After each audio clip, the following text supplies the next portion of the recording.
Formula ఈ car race లో కీలక పరిణామం చోటు చేసుకుంది. ఈ కేసుకు సంబంధించిన ఫైల్ ను గవర్నర్ కు పంపారు తెలంగాణ సీఎస్. ఎమ్మెల్యే కేటీఆర్ పై ప్రాసిక్యూషన్ చర్యలు చేపట్టేందుకు అనుమతి ఇవ్వాలంటూ గవర్నర్ ను ప్రభుత్వం తరపున కోరారు సీఎస్. అయితే ఈ మొత్తం వ్యవహారంపై న్యాయ నిపుణుల అభిప్రాయం కోరారు గవర్నర్ జిష్ణుదేవ్ వర్మ. ఈ కేసు వ్యవహారంపై దర్యాప్తు చేపట్టిన ఏసీబీ తమ దర్యాప్తు పూర్తయిందని, కేటీఆర్ పై ప్రాసిక్యూషన్ చర్యలకు అనుమతి ఇవ్వాలని కోరుతూ ఇదివరకే ప్రభుత్వానికి లేఖ రాసింది. ఇక ఇదే కేసులో IAS Arvind Kumar, BLN Reddy prosecution కు విజిలెన్స్ కమిషనర్ సిఫారసు చేశారు.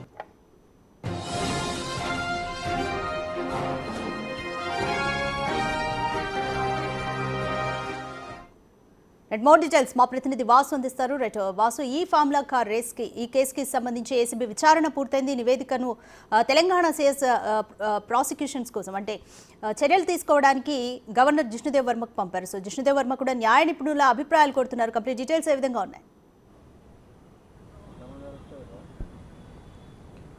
ఎస్, తెలంగాణలో సంచలనం రేపినటువంటి ఈ కార్ రేసింగ్ కేసుకు సంబంధించి కూడా బీఆర్ఎస్ వర్కింగ్ ప్రెసిడెంట్ కేటీఆర్కు సంబంధించి ప్రాసిక్యూషన్ జరిపేందుకు అనుమతి కావాలంటూ ఇప్పటికే తెలంగాణ ప్రభుత్వం గవర్నర్ని కోరింది. గవర్నర్ ఏదైతే న్యాయ నిపుణుల సలహా తీసుకుంటున్నాడో దీనికి సంబంధించి, ఎందుకంటే ఇప్పటికే మిగతా నిందితులు ఎవరైతే ఉన్నారో అరవింద్ కుమార్తో పాటు బిఎల్ఎన్ రెడ్డి విచారణకు సంబంధించి నిన్న విజిలెన్స్ కమిషన్ కూడా గ్రీన్ సిగ్నల్ ఇచ్చిన నేపథ్యంలో కూడా ప్రభుత్వం కూడా అందుకు విచారణ జరిపేందుకు అంగీకరించింది. ఈ నేపథ్యంలో అరవింద్ కుమార్ ఐఏఎస్ అధికారి అయినటువంటి నేపథ్యంలో అతని ప్రాసిక్యూషన్కు కేంద్రం అనుమతి కోరే అవకాశం కనిపిస్తూ ఉంది. ఇక బిఎల్ఎన్ రెడ్డి చీఫ్ ఇంజనీర్గా ఉన్న నేపథ్యంలో అతన్ని విచారణ జరిపేందుకు, అతని పైన ప్రాసిక్యూషన్ జరిపేందుకు కూడా ప్రభుత్వం అనుమతించినట్టుగా తెలుస్తూ ఉంది. ఇక కేటీఆర్ A1గా ఉన్నటువంటి నేపథ్యం కావచ్చు, ఆయన గతంలో మాజీ మంత్రి హోదాలో హెచ్ఎండిఏ నిధులు దుర్వినియోగానికి సంబంధించి దాదాపు 58.89 లక్షల డబ్బులకు సంబంధించి కూడా నిధులు దారి మళ్లించారు, ప్రజా డబ్బును దుర్వినియోగం పాలు చేశారన్న అంశానికి సంబంధించి కూడా అభియోగాలు మోపినటువంటి ఏసీబీ దాదాపు 8 నెలల విచారణలో కూడా కీలక ఆధారాలు సేకరించింది.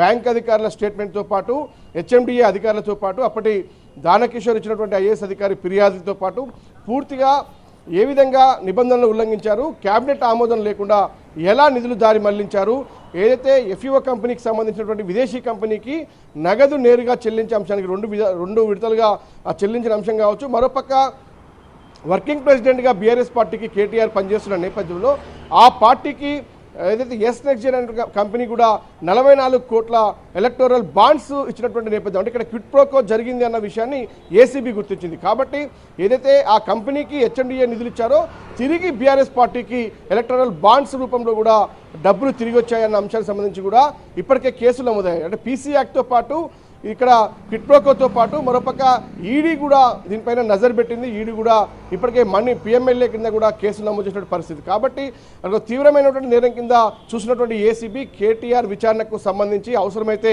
అరెస్ట్ చేసే అవకాశాలు ఉన్నాయని ఇప్పటికే న్యాయ నిపుణులు చెప్తా ఉన్నారు. దీంట్లో నాన్ బెయిలబుల్ కేసులు నమోదయ్యాయి. మరోపక్క ప్రభుత్వ నిధులు దుర్వినియోగమైన నేపథ్యం కావచ్చు, అవినీతికి సంబంధించినటువంటి కేసు కూడా నమోదైనటువంటి నేపథ్యంలో కూడా పూర్తిగా కూడా గవర్నర్ ఆమోదం లభించగానే ఇమీడియట్లీ చర్యలకైతే ఏసీబీ సిద్ధంగా ఉందని చెప్పాలి. ఇక త్వరలోనే గవర్నర్ ఆమోదం లభించే అవకాశం కనిపిస్తూ ఉంది. దాదాపు కొంతకాలంగా పెండింగ్లో, ఎందుకంటే ఈ నెల 9నే ప్రభుత్వం సంబంధించినటువంటి నివేదిక ఏసీబీ సమర్పించింది. ఆ 9 తర్వాత కూడా విజిలెన్స్కు నివేదిక సమర్పించిన నేపథ్యంలో విజిలెన్స్ పూర్తిగా ఆ యొక్క మొత్తం కేస్ స్టడీ మొత్తం కూడా పరిశీలించిన తర్వాత దీంట్లో ప్రాసిక్యూషన్ జరపాల్సినటువంటి అవసరం ఉందని ఖచ్చితంగా ఆ యొక్క నివేదికను కూడా ప్రభుత్వాన్ని పంపింది. నిన్న ప్రభుత్వం ఆ నివేదికను పరిశీలించిన తర్వాత కేటీఆర్ విచారణ, మరొక ఐఏఎస్ అధికారి విచారణ విషయంలో కూడా ఒక పావులు కదుపుతా ఉంది. ఏ విధంగా అనుమతి కోసం కూడా ప్రయత్నాలు సాగిస్తూ ఉంది. కాబట్టి గవర్నర్ ఈరోజు మాత్రం న్యాయ నిపుణులతో మరోసారి సంప్రదించి తుది నిర్ణయం తీసుకునే అవకాశం కనిపిస్తా ఉంది. రైట్ వాసు, ఒకవేళ జిష్ణుదేవ్ వర్మ నుంచి ఆదేశాలు వస్తే ఏసీబీ విషయంలో ఏ విధంగా ప్రొసీడ్ అవుతుంది అనుకోవచ్చు? ఎస్, ప్రభుత్వానికి సిఎస్కు గవర్నర్ ఆమోదం లభించగానే సమాచారం అందుతుంది. ఆ తర్వాత ఇప్పటికే విజిలెన్స్ నివేదికలో ఉన్నటువంటి అంశాల ఆధారంగా కూడా పూర్తిగా ఏసీబీ గతంలో దర్యాప్తు చేసినటువంటి ఆధారాలన్నీ కూడా ముందుంచి విచారిస్తుంది. ఇప్పటికే కేటీఆర్ను పలుసార్లు విచారించినటువంటి ఏసీబీ కీలక ఆధారాలు అతని నుంచి తీసుకుంది. మరోపక్క అరవింద్ కుమార్ స్టేట్మెంట్తో పాటు బిఎల్ఎన్ రెడ్డి స్టేట్మెంట్ కూడా రికార్డ్ చేసింది. కాబట్టి దానికి తగ్గట్టుగా ఆధారాలు కూడా హెచ్ఎండిఏతో పాటు ఉన్నటువంటి అధికారుల స్టేట్మెంట్ రికార్డ్ చేసింది. సాక్ష్యాధారాలను కూడా వాళ్ళ వాంగ్మూలం సేకరించింది. బ్యాంక్ అధికారులకు సంబంధించి ఎవరి అనుమతితోటి ఈ డబ్బులు లండన్ కంపెనీకి బదలాయించారన్న అంశానికి సంబంధించి కూడా బ్యాంక్ అధికారుల స్టేట్మెంట్ కూడా సేకరించింది. 2 దఫాలుగా విదేశీ మనీ రూపంలో కూడా విదేశీ కంపెనీలకు నగదు చెల్లించారు అన్న అంశానికి సంబంధించి కూడా అధికారులు ఒక స్పష్టత ఇవ్వడం జరిగింది. అయితే మొత్తం కూడా ఏదైతే కేటీఆర్ ఆ శాఖ మంత్రిగా ఉన్నటువంటి నేపథ్యంలో ఆయన ఇచ్చినటువంటి ఆదేశాల మేరకే మేము ఈ యొక్క నిధులు మళ్లించామన్న విషయాన్ని కూడా అధికారులు చెప్తా ఉన్నారు. కాబట్టి వీటన్నిటినీ పరిశీలించినటువంటి ఏసీబీ ఇప్పటికే దాదాపుగా సుదీర్ఘ విచారణ నేపథ్యంలో కూడా కీలక ఆధారాలు సేకరించింది. ఆ ఆధారాలన్నీ కూడా కోర్టు ముందు ఉంచబోతా ఉంది. అయితే ఈ పరిస్థితిలో అంటే ఛార్జ్షీట్ ఫైల్ చేసి కోర్టుకే వదిలేస్తుందా అరెస్ట్ అంశం కావచ్చు, జైలు విషయం కావచ్చు. అయితే ఇక్కడ అరెస్ట్ చేసే అవకాశాలు కూడా ఉన్నట్టుగా చాలా స్పష్టంగా, ఎందుకంటే అవినీతికి సంబంధించి చాలా స్పష్టంగా ఆధారాలు లభించినటువంటి నేపథ్యంలో ఎక్కడా కూడా ప్రభుత్వ అనుమతి కానీ క్యాబినెట్ నిర్ణయం కానీ లేకుండానే ఈ డబ్బులు చెల్లించిన అంశానికి సంబంధించి కూడా దాదాపు 60 కోట్ల రూపాయల నగదు కూడా దుర్వినియోగం పాలైంది. కాబట్టి దీనిపైన ఖచ్చితంగా కూడా ఏసీబీ సంబంధించి ఒక కఠిన చర్యలు తీసుకునే అవకాశం కనిపిస్తూ ఉంది.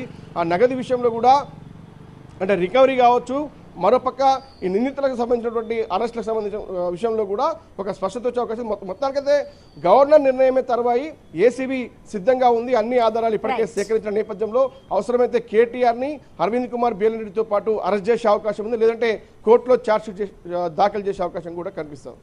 Right, thank you Vasu. MLA KTR పై ప్రాసిక్యూషన్ చర్యలకు అనుమతి ఇవ్వాలంటూ తెలంగాణ సీఎస్ ఈ ఫామ్ల రేస్కి సంబంధించి ఆ ఫైల్ నంతా కూడా అనుమతి కోరుతూ గవర్నర్ జిష్ణుదేవ్ వర్మకు సమర్పించింది. సో జిష్ణుదేవ్ వర్మ ప్రస్తుతం అయితే న్యాయ నిపుణుల సలహా కోరుతున్నారు. ఒకవేళ ఆదేశాలు వస్తే ఏసీబీ ఏ విధంగా ప్రొసీడ్ అవుతుంది అన్న ఉత్కంఠ అయితే నెలకొంది.